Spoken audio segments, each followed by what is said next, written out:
komme meget længere. They collect and put down a bag, plastic bags, and they go to this place. Yes, where we just went. And they sell these bags. So they get money for the things. They get money, yes. And then they are sort out plastics, and then they collect it. Okay. Ja, lige her nu, da vi kom ud af Mammis hus, så kom der lige nogle af dem, vi kalder waste collectors forbi. Og her der er vi lige ved at se, hvad de har med sig. Og vi har fået lov til at stoppe dem og kigge i, hvad de har. Og her der har de noget forskelligt metal af nogle forskellige slags, og blandt andet en gammel lampe.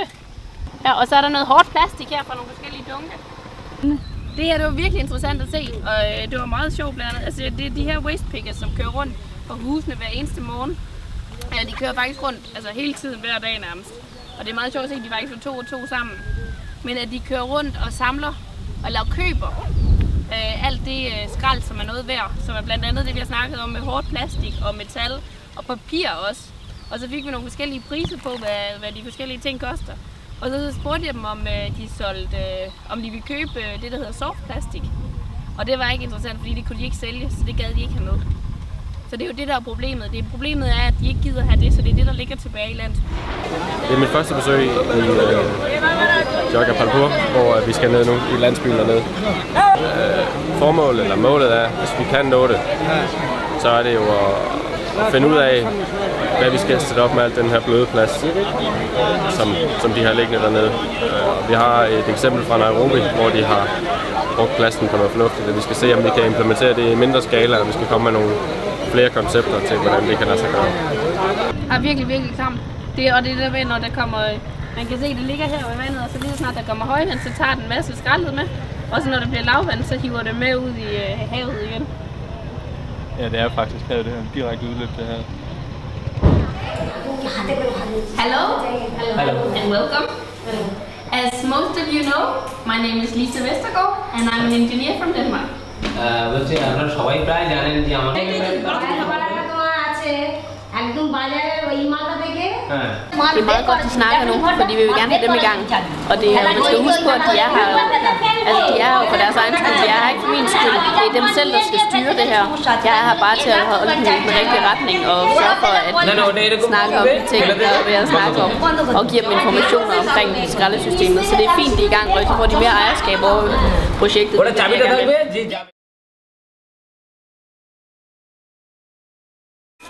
Vi er ved at lave en prototype til blokkonceptet, for at se om det kan lade sig gøre det med at smelte plastik. Og det her det er andet forsøg. Vi har lavet et tidligere, men hvor der blev lidt for høj temperatur, og derfor fik plastikken til at begynde at nedbryde.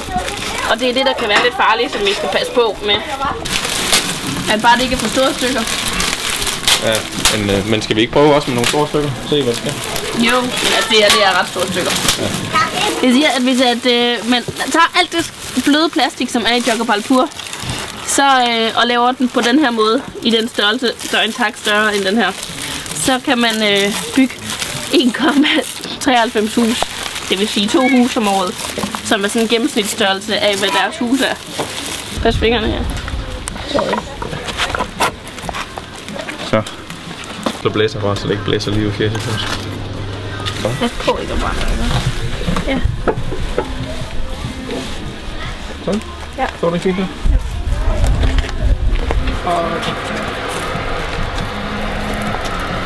Det virker som om det er... Mega blødt nu. Ja.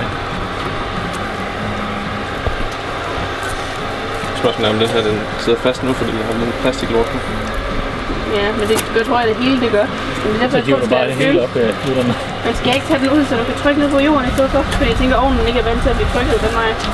Det kan godt være. Tag det lidt. Og så skal du ikke prøve den her, den er eventuelt ekstra. Kan du ikke tage fat i det? Det er for tungt nede under der. Så der, løft. Sæt på jorden. Øj, den bliver lille nu. Ja, nu forsvinder den bare. Sådan der. Den var helt fuld før, og den var bare stoppet godt. Ja. Nu er den stoppet rigtig godt. Ja. Og nu kan vi sætte over sådan en klods. Så der hive dem fra hinanden. Jeg er så tung, som jeg kan blive. Man kan næsten så godt ligge ned på, jo. Ja, men det er faktisk også, hvis man kigger.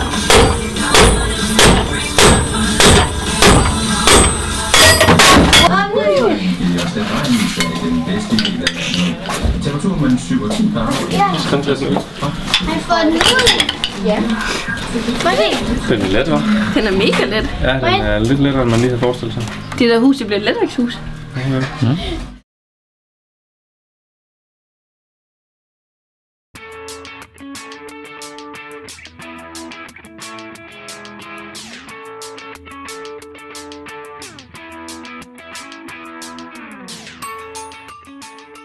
Jeg havde et kursus her på DTU, som hedder Life Cycle Assessment, hvor at mit projekt det var, at vi skulle analysere et affaldssystem i Indien, hvor at det var lavet til, at man skulle brænde det bløde plast. Og jeg synes, der var mange udfordringer ved det projekt, så jeg tog 3 måneder til Indien og var dernede, og så fandt jeg ud af, at det kunne være meget mere interessant, hvis at man faktisk fandt noget at bruge plasten til. Lige så snart du giver plastik en værdi, så kan den blive jo nærmest indsamlet af sig selv.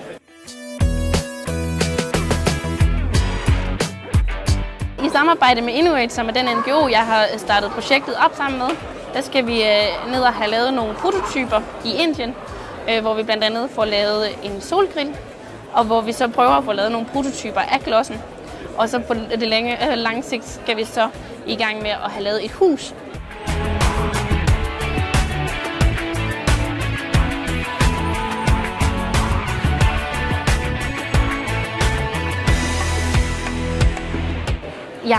Allerede har jeg fået meget anerkendelse af mit projekt, og jeg tror måske, jeg selv tror lidt mere på det.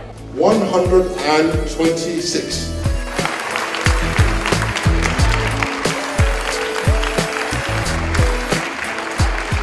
Det er fedt. Det er virkelig, det var lidt en overraskelse, vil jeg sige. Jeg ved godt, at jeg har fået lidt opmærksomhed inden og sådan noget, men at jeg havde slet ikke turde tro på det. Så det var virkelig sjovt.